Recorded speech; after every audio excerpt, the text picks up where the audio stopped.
Welcome to part 2, where we discuss, is there a gender issue with anger? So if you'd asked me a year ago my opinion on women expressing their anger, I'd probably have said something like, I didn't think there was any issue. Indeed, if men don't acknowledge it, it must be a myth that emotions are gendered. Here in the UK, at least, I thought that women had an equal right to be angry and express themselves. But that was before I'd listened to some amazing TED Talks and read some eye-opening books that I learned there were some serious systemic problems. I also realized that they were part of my own relationship with my culture, my mum, and my anger. Straight from the top, I want to say that we are not here as experts. We're just here as normal human beings. And this is really, really tricky, anger. And we realized we had to do a part 2 because although all of us feel anger, you know, whether you're he, she, or they, we all feel anger. And it's one of the emotions that we can all identify with. Yes, the research shows that there is no difference between how women and men feel anger internally. But what I am learning is that there is a difference in how we express it externally. So as a woman, I realized in preparation for the podcast that anger and I have a very, very challenging relationship. I think I've been on a real journey with my anger. And I have read a lot and researched a lot and, you know, gone to therapy about my anger and done all sorts. But it is really, really challenging, I think, to be a woman and to express your anger because we have been so conditioned not to. We've been so conditioned and socialized, and certainly my generation of women, and I'm now 45, to not show that feeling, you know, that is not welcome here, you know. Acceptable, should we say? Absolutely. And I think if I go back to growing up, my coping strategy for anger was just to run away, I would say, you know, shout into the wind, run down the back road of our country farmhouse. I mean, I got a bit Thelma and Louise on it, to be honest. Remember that movie? Ridley Scott, directed by Callie Corey. Oh, yeah. Susan Sarandon and Gina Davis. Brad Pitt too. Oh, yeah, the premiere of Brad Pitt. But really, that is a movie about anger. And what's kind of mad is that obviously they're on the run and some crazy stuff happens. And then, of course, they go off the cliff. And the ending was so controversial and so brilliant. And I still go back to that movie and think. And then there's Promising Young Woman with Carey Mulligan. Yeah, Revenge and Anger. Great movie. I May Destroy You. Michaela Cole. That's Again, the more one. on the revenge. So interesting things out there if you want to just tune into them in case you don't know how you feel about anger or you can't access it. We said before music was brilliant, but also films can be really helpful.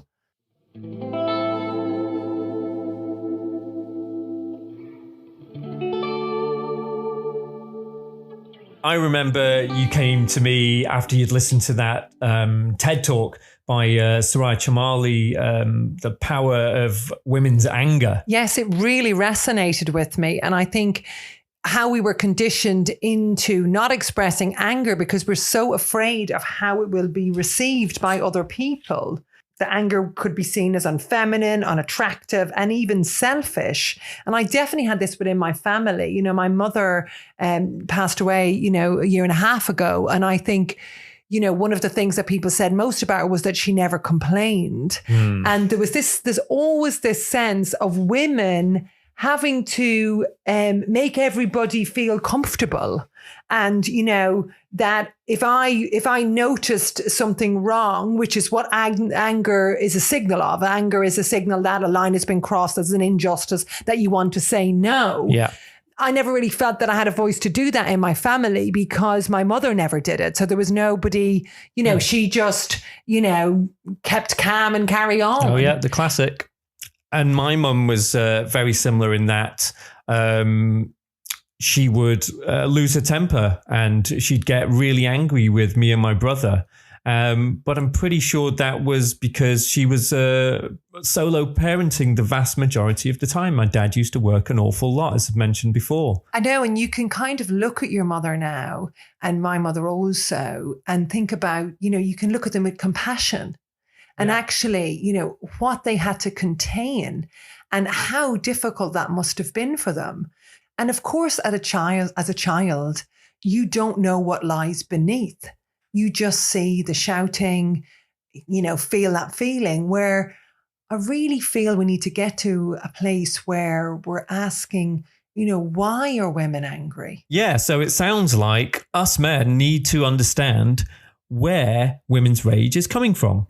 And I think this is where we've gone wrong. We were talking about this in the last podcast about, the bear and the mad aggressiveness and anger of that work environment. The permission that they've got to be angry and shouty. And I think the only modeling that I had of anger was either to repress it and run away from it or pretend it wasn't there, or then to actually shout. Yeah. And neither of those are good models of anger, right? No, they're definitely not good ways to manage and cope with. And I think now, as a 45-year-old woman, I'm only really starting to have a voice to say, I feel angry in this tone of voice. Yeah. That to say my calmly. delivery of anger could be, normal.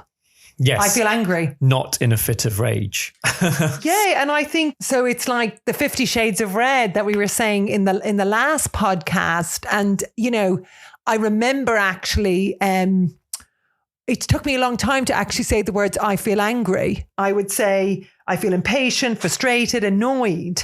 All those other words that seemed like almost more acceptable to say I was angry about, my brother or how things went down in my family when I was young, the extreme sexism that was just rife in the 90s. And, my family were no different than anyone else. And this is no disrespect to my parents or to my siblings, but there was just such sexism at every turn, and women are second-class citizens in Ireland forever, only recently changed. There was no abortion, there was no divorce. Yeah. And again, this was just normally accepted that, men were superior and men were better. And, we knew that the inheritance was going to my brother. He was the only son. He would inherit the farm. That was just normal. And that was fine, and we accepted all of that. And you accept a huge amount of inequality, as Laura Bates, amazing Twitter and book, Everyday Sexism. It just becomes part of the fabric of your life. And I think it's only upon,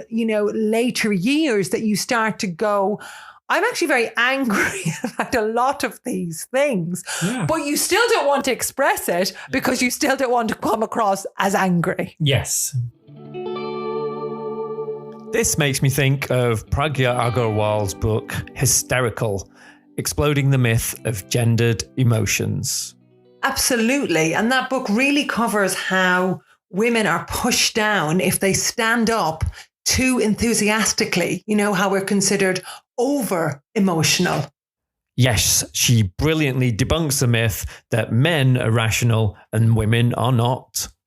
That was really, really helpful for me to understand, how we downplay and how we modulate our anger, and how we say things like, oh, it's not that bad. He didn't really mean it. And you do all this as a woman, you kind of, and our social goal is ultimately to avoid conflict and to make other people feel better. And I think that starts in the home, like I was saying, and then it extends out into the workplace. And by the time I was working as a student in bars and restaurants and pubs, sexism was rife, misogyny was rife, and I would just kind of, swallow it and just, let people say all kinds of horrific things. This was long before Me Too. And you would just you would feel angry. You would feel that tension in your body, but you taught yourself to push it down. Yeah. And like I say, the coping strategies were maybe run away or music. You might have a rant to someone about it, but you really felt there was nothing you could do. And then you might get drunk and forget about it. That was it. There was no sense of, I don't know. I just never felt that I could actually talk to anyone about it. There was no solution. It was kind of accepted and you just had to learn to live with it, really. Yeah. And you were actually repressing it. And I know that it can actually have a big impact on your health. And, you know, I do look back at my mum now, especially. My mum died of Alzheimer's, and she was very healthy in many ways, like very healthy in her body. And she was very physical. She walked everywhere. She ate very well. But one of the things that I really think about my mum a lot now is this acceptance of society and its rules, and not expressing anger, only in fits of rage when she would blow her top. And I also became known within my family as somebody who had a temper and who would fly off the handle.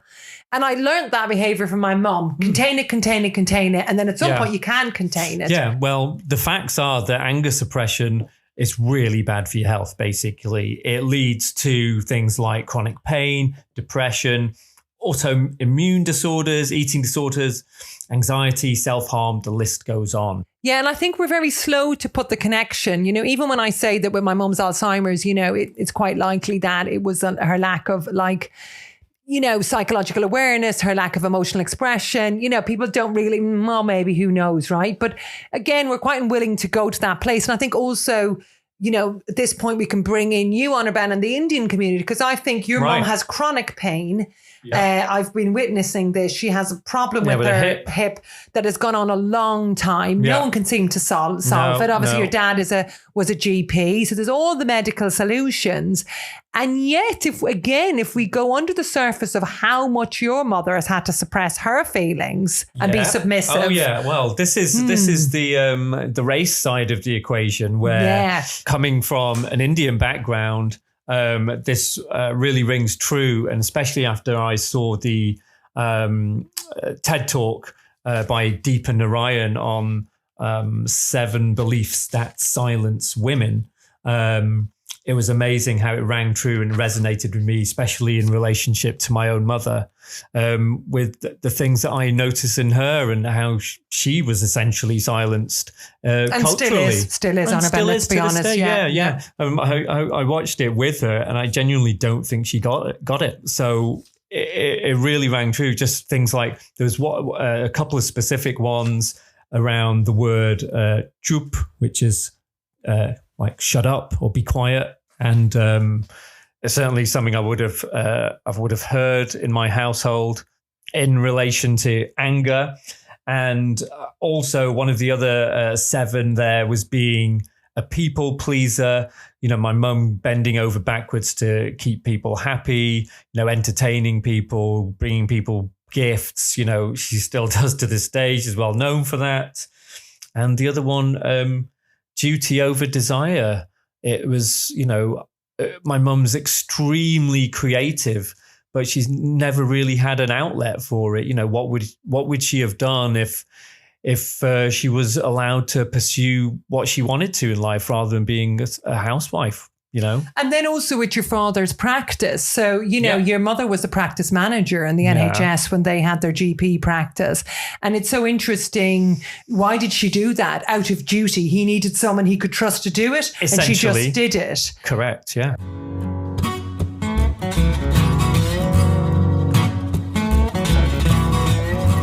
So to our audience listening, a question to ask yourself would be, within your own culture or family, do you feel that you couldn't say no or express your anger?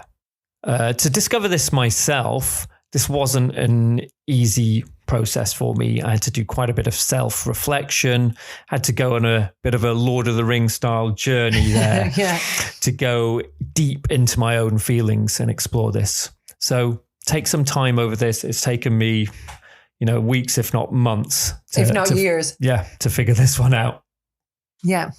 And I mean, I think of the word precious, obviously, which is the code word for the ring. And ultimately, our emotions are quite precious. And, you know, they're almost invisible because they're so buried. You know, that's what we've been culturally trained to do. So to give you an example straight up, last weekend, my mum found it very difficult to say no to my brother, who wanted her to come and visit, even though she'd had plans and had a whole day booked. He wanted her to come visit them over in Cheltenham, which is a 2-hour drive away from us in London. And my mum was about to kind of drop everything and go and visit.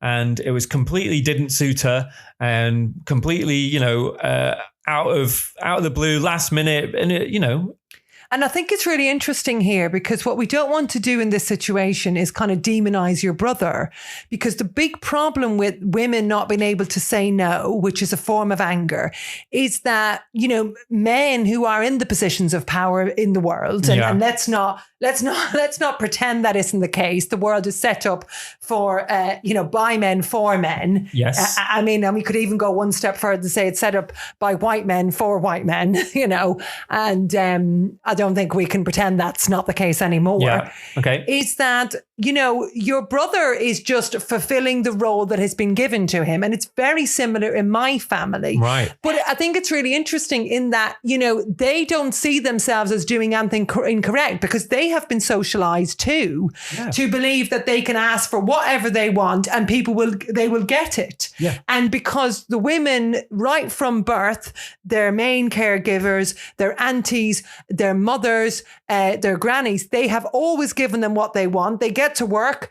I pleased all the men in my jobs early on. They said awful things to me. I smiled and laughed at their horrific jokes in the name of banter because I had been socialized to do this. Yeah. So they're just like, well, what's the problem? It's always been like this. I don't see any problem. And so it's very hard for them to have an insight. And that's why we really wanted to do this podcast in general, the she more to feel more, to kind of, shine a light on the fact that actually we don't want to demonize men and say, it's your fault. But we really want to open up their eyes to the fact that there's 50% of the population here that is suppressing their ability to say no. And that has major consequences. Yeah, this system for us all. Yeah, this system ain't working. Did you feel that you also modeled your mother's version of anger, which is suppression? Oh, totally. And it kind of, that was really the only model I had. Like I said, my dad really wasn't around a huge amount because he was always at work. So absolutely my role model. And my mum, she'd tell me, the words in Bengali would be chup kar, which is be quiet, like shut it type thing. Or the other thing she'd also say would be, Ami shunte china, which means I don't want to hear it. Plain and simple. That don't tell me your problems type thing, even if you're angry and annoyed or whatever injustice had happened that day. I don't want to hear it. Simple as that. And when you say that, I don't want to hear it, I honestly think it even goes more ingrained than that. It's that I didn't want to say it. I didn't have a voice. Yeah. I'd been so conditioned out of having a voice that objected to anything. And, I've really learned this now from our 10-year-old daughter. If we don't allow her anger to have a voice, that she will internalize and realize that nobody listens to me. So what is the point? And I didn't, it wasn't that I don't even know if the people I worked with would have helped me or listen to me. And I'm almost crying when I think of my young self in the workplace because I never even tried Anirban. Yeah. I never went to management. Yeah. I never went to them and said, this guy said this in the bar last night, told a really rude joke about my private parts. I never said anything to anyone. I just carried on because that was what I thought I had to do.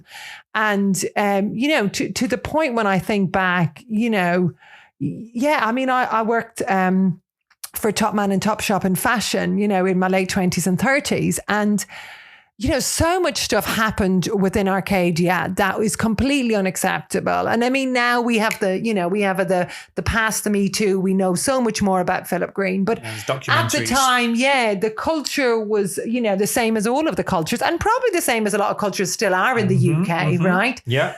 And things happened. And whenever I did try, and at this point now, I think, you're a woman of the world. I'm living in London. I'm not in Ireland anymore. So London seemed to be a bit more modern. Maybe more progressive. More multicultural. And so I started to hear my voice and hear it inside me. And I started to protest. And I knew I was also good at my job. I had done a menswear fashion degree from London College of Fashion. And I'd gotten a really good job as the top of the men's friends were stylists. And so I knew that I suppose that confidence, you have that confidence. Yeah. So I did start to protest a little bit. So things would happen that were wrong, that were unjust. Right. So that sense of righteous anger would come up in me and I would protest and go to people. Now, it was never well received because, as Soraya Chamali says, you end up getting stereotyped. I think in that TED Talk she calls pick your flavor. Yeah. Right. The stereotypical angry black woman. Right. Yeah, or, crazy white woman or whatever it is. Mm-hmm. And for me, I was feisty Irish woman. Well, that's you, yeah. Right. So supposedly, it was, yeah. And in the so stereotype, yeah. This is it. So when you brought stuff up then that was, that someone across the line over your boundary or, I was a manager with my team when something had gone wrong that was unfair, unjust. When you brought it up, it was like there was an imperfection in my character. Oh, she's mouthing off again. Yeah, here she's complaining again or something. Yeah, feisty. Oh, the Irish are so feisty. And like feisty is a compliment at this point. No. It's a way of putting you down, putting them back in your box, in your box. And then there was another incident where, the stylist service was doing really, really well. It was the first one of its kind.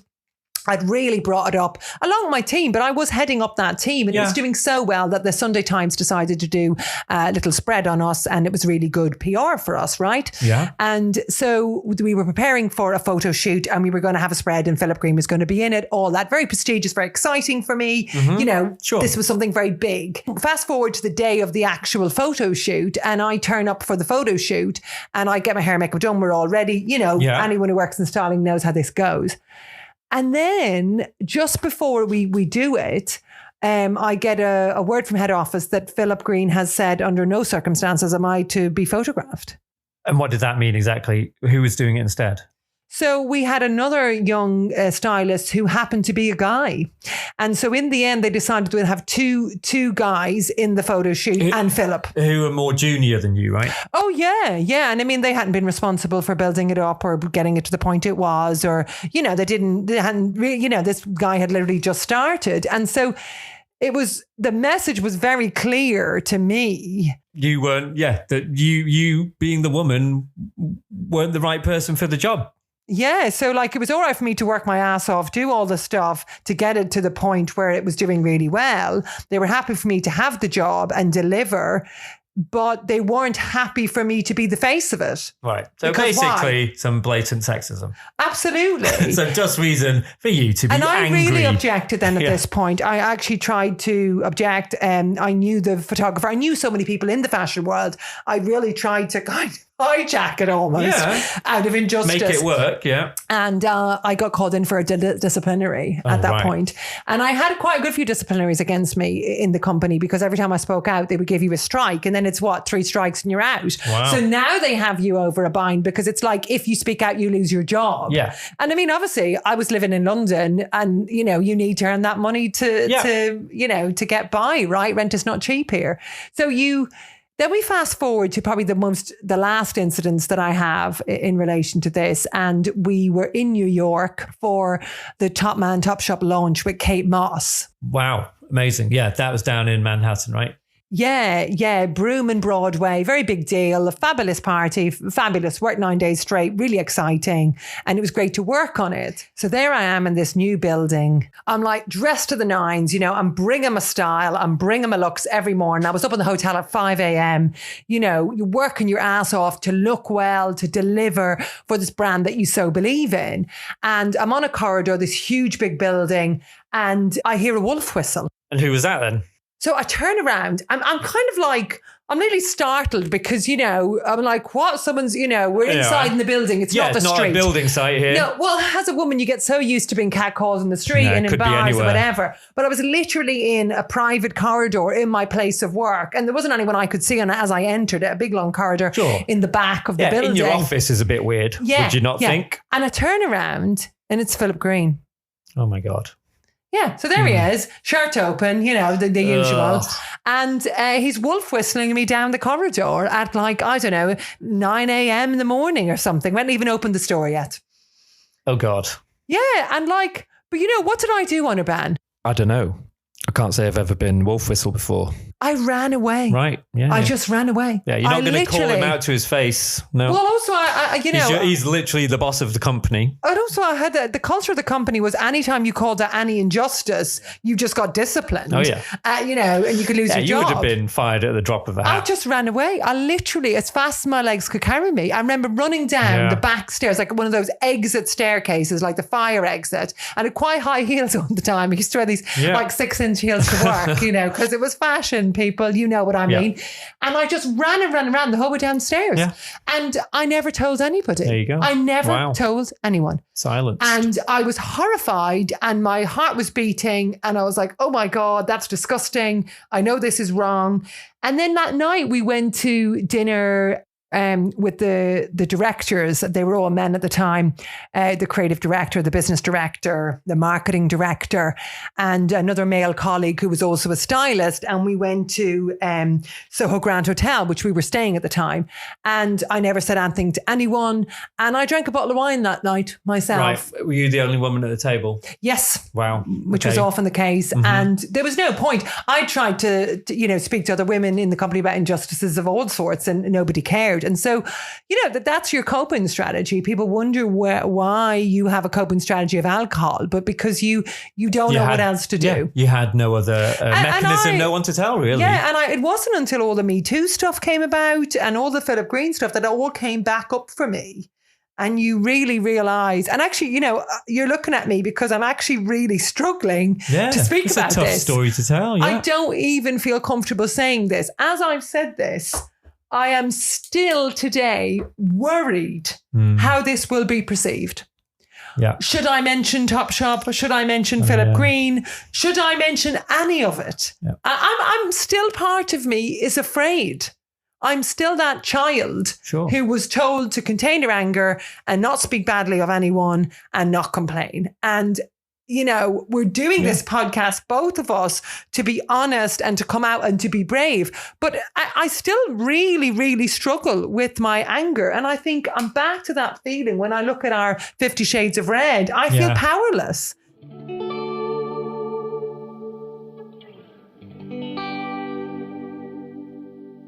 And it's as Deepa said, we can talk as much as we want about gender equality and women's empowerment. We can, there's every day people talk about this stuff, but until we actually allow women and girls to own their anger and to express their anger, then we're going nowhere. Yeah, and I love Deepa Narayan's line right at the end of her TED Talk there, where she says, we have to do this together.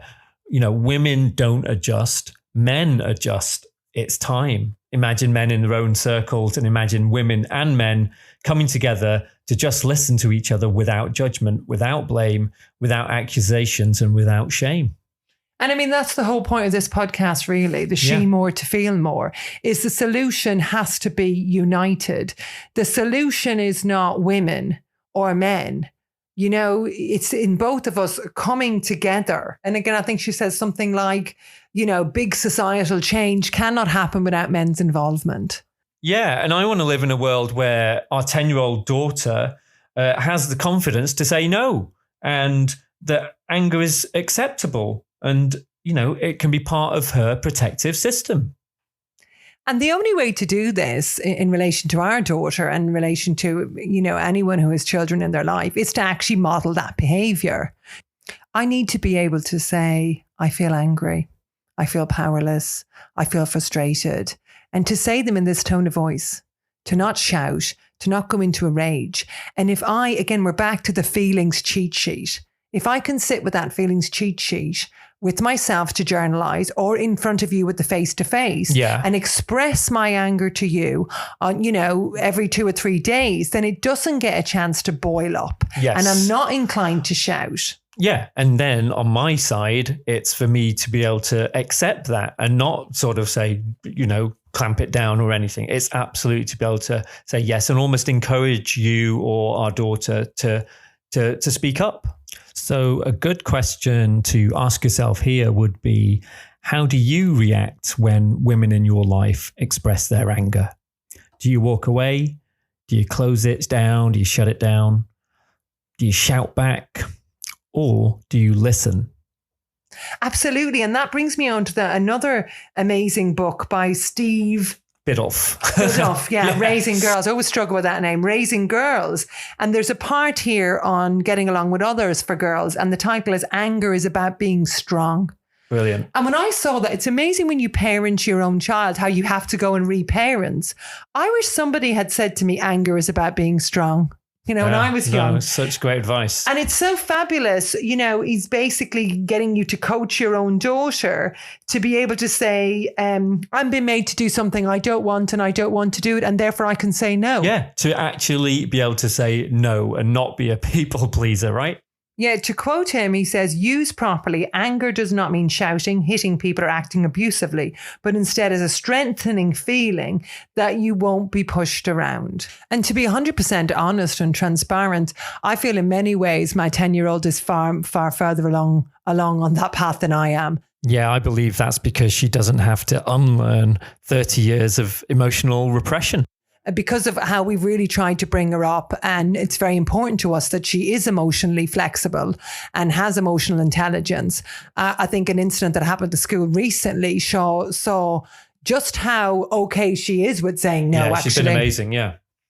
Yeah, so to just bring this story to life, our daughter was on a school camp and we received a phone call from the headmaster, and we found out that a boy in her class had said something of a threatening, violent, sexual nature.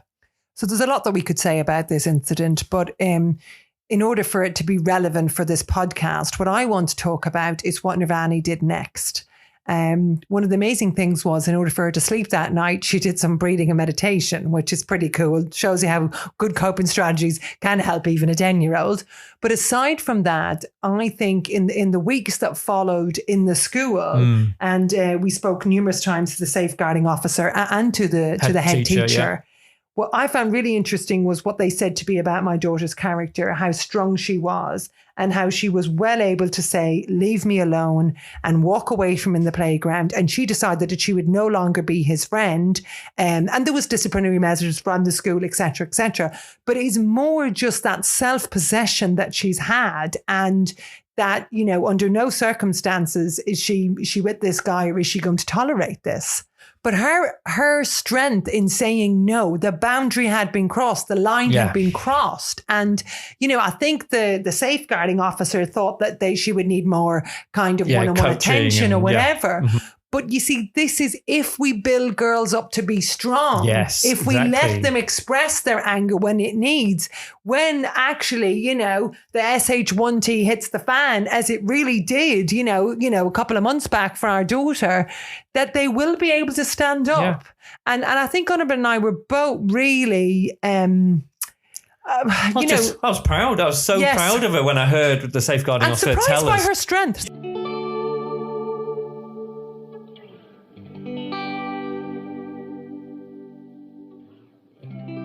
And on that word strength, I really want to think about anger as a strength. And of course, the quickest and the best use of anger is to voice it. So what does that look like?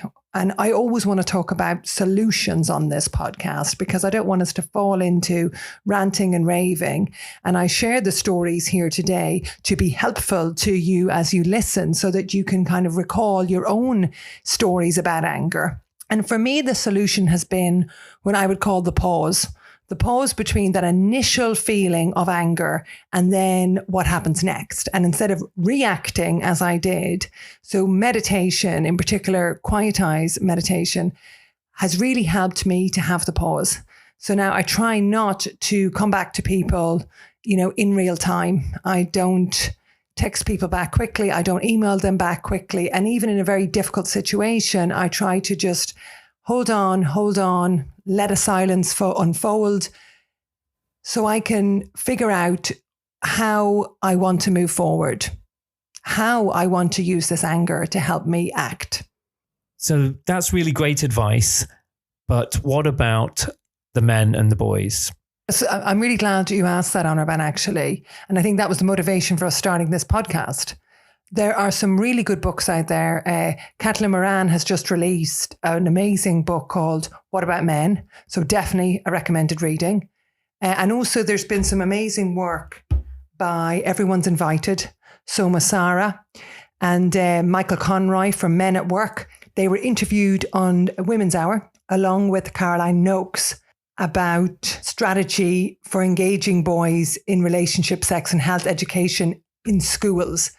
And I really think we have to work together on schools and home on this. But the secret is education. The secret is practice. And we're back to what you've always talked about, Anirban, which where we have to learn the language of feelings. Yeah, it's all about that cheat sheet. It's learning the vocabulary, which is oh so important, and being allowed to do that. I honestly believe that us men are evolving every day, and I certainly feel like I'm able to express my feelings better. And we don't have to have a societal acceptance of the emotional status quo. We can feel angry about the emotional status quo, but hopeful that men can change and women can change.